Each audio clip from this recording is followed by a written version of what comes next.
में शुमार होती है, इसका पूरा श्रेय अजीम प्रेमजी जी को जाता है। आप देश के जाने माने उद्योगपति तो हैं ही, साथ में आप दानदाता भी बड़े हैं। समाज सेवियों में भी आपका नाम है और समाज सेवी जहां आवश्यकता होती है और आपको लगता है कि ये क्षेत्र कमजोर है, हमेशा आपने उस क्षेत्र में समाज सेवा करने का काम किया है। आपको विरासत में वनस्पति तेल का कारोबार मिला था, लेकिन आपने अपनी दूरदर्शिता और कारोबारी समझ की बदौलत वेस्टर्न इंडिया वेजिटेबल प्रोडक्ट को विप्रो जैसा प्रतिष्ठित ब्रांड भी आपने बना दिया। ये बहुत बड़ी बात होती है। अजीम प्रेमजी साहब ने विप्रो का 53 साल तक नेतृत्व किया, तभी विप्रो आज इस मुकाम पर पहुंची है। और मेरे को जब निमंत्रण देने के लिए गए थे तो उन्होंने कहा कि अजीम प्रेम जी आएंगे, लेकिन वो आप कार्यक्रम में आओगे तो वो आएंगे। मैंने कहा निश्चित रूप से मैं कार्यक्रम में आऊँगा, आप प्रेम जी को बता देना कि वो अपना टिकट करा लें और निश्चित रूप से आए। मैं सारे काम छोड़ करके आपके कार्यक्रम में आऊँगा, ये मैंने कहा, क्योंकि मुझे पता है इस कंपनी के माध्यम से राजस्थान में और भी कार्य होने वाले हैं। और अजीम प्रेम जी का जो प्रेम है राजस्थान के प्रति वो मुझे दिख रहा है, और इनका जो संदेश था वो भी मुझे देखने को मिला। मैं कह सकता हूं कि आने वाले समय में ये फाउंडेशन गरीब कल्याण के लिए भी सराहनीय कार्य करेगा। पिछले लगभग 2 दशक से अधिक समय से राजस्थान सरकार के साथ मिलकर अजीम प्रेमजी फाउंडेशन के प्रयासों ने शिक्षा की गुणवत्ता को बेहतर किया है। मैं विप्रो के लीडर्स को बताना चाहूँगा कि राजस्थान संभावनाओं का प्रदेश है। ये औद्योगिक विकास के लिए भरपूर अवसर है। आप और हम साथ जुड़ेंगे तो निश्चित तौर पर प्रगति की नई इमारत भी हम लिखेंगे। मैं विकास की इस यात्रा में सहभागी बनने के लिए आपको आमंत्रित करता हूं। हमारी सरकार प्रदेश के औद्योगिक विकास के लिए हरसंभव प्रयास कर रही है। प्रदेश का औद्योगिक विकास आर्थिक उन्नति, सामाजिक उत्थान के लिए बहुत आवश्यक है। औद्योगिक विकास से रोजगार के अवसर में बढ़ोतरी होती है, गरीबी कम होती है और लोगों का जीवन स्तर ऊपर उठता है। हम नई उद्योग नीति 2024 लेकर के आए हैं, जिसमें उद्योग के लिए हमें उद्योग के लिए एज ऑफ डूइंग बिजनेस प्रदेश में ज़्यादा से ज़्यादा निवेश आकर्षित करने और रोजगार के अवसर सृजित करने के प्राथमिकता दी जाएगी। यही नहीं, हम प्रदेश में निर्यात बढ़ाने के लिए एक्सपोर्ट प्रमोशन नीति भी लेकर आएंगे। राजस्थान के प्रत्येक जिले को एक्सपोर्ट हब बनाने के लिए Rajasthan one district one product policy 2024 पर हम काम कर रहे हैं।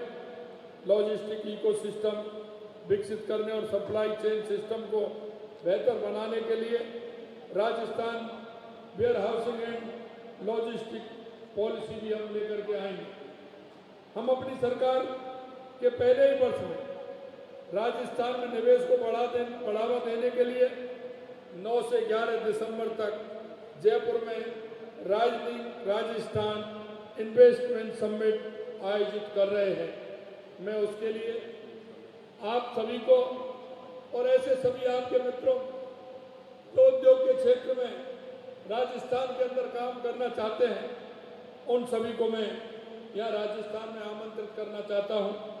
यही क्योंकि आपने देखा है हमारे प्रदेश में उद्योग इकाई को बिजली की कोई कमी नहीं हो सके, इसके लिए हमने बिजली के क्षेत्र में 2,24,000 करोड़ के निवेश समझौते किए हैं और इन निवेशों से राजस्थान ऊर्जा में आत्मनिर्भर बनेगा।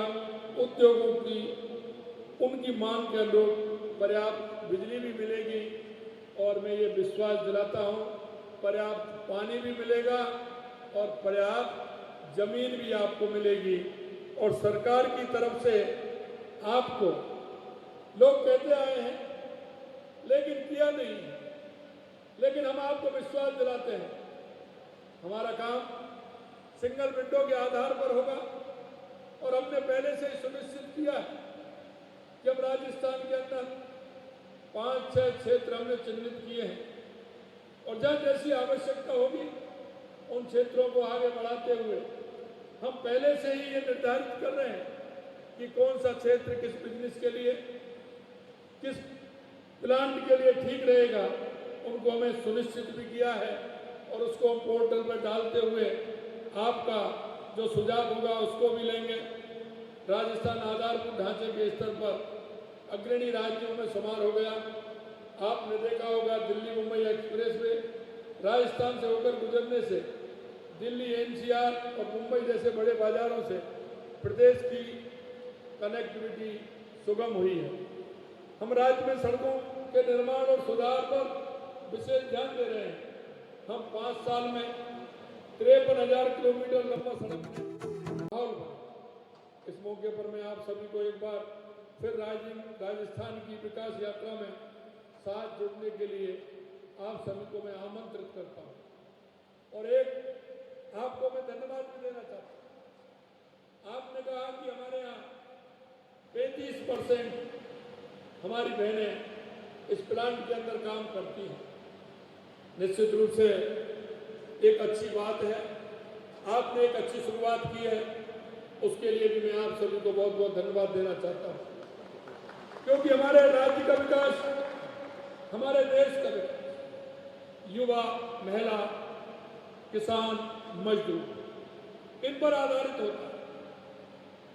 और इन पर अगर आधारित होता है तो इनको मजबूत बनाने का काम हम सभी को करना है।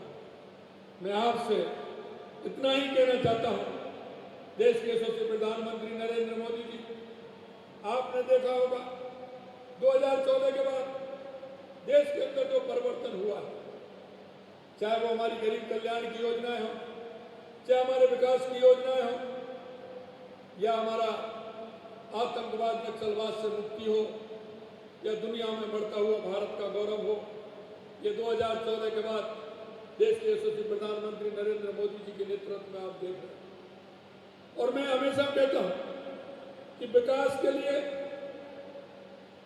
और विकास को आगे बढ़ाने के लिए हमें एक टास्क लेना पड़ता है। और आप देख रहे हैं देश के यशस्वी प्रधानमंत्री नरेंद्र मोदी जी ने विकसित भारत के लिए उन्होंने जो टास्क लिया है, हर 5 साल में किस तरह से टास्क लिया और 2047 तक हमारा भारत विकसित बने, हमारा भारत दुनिया का नंबर 1 का देश बने, दुनिया में हमारी पहचान हो, दुनिया के अंदर हमारे इंजीनियर, हमारे वो सभी लोग आगे बढ़ते हुए काम करें।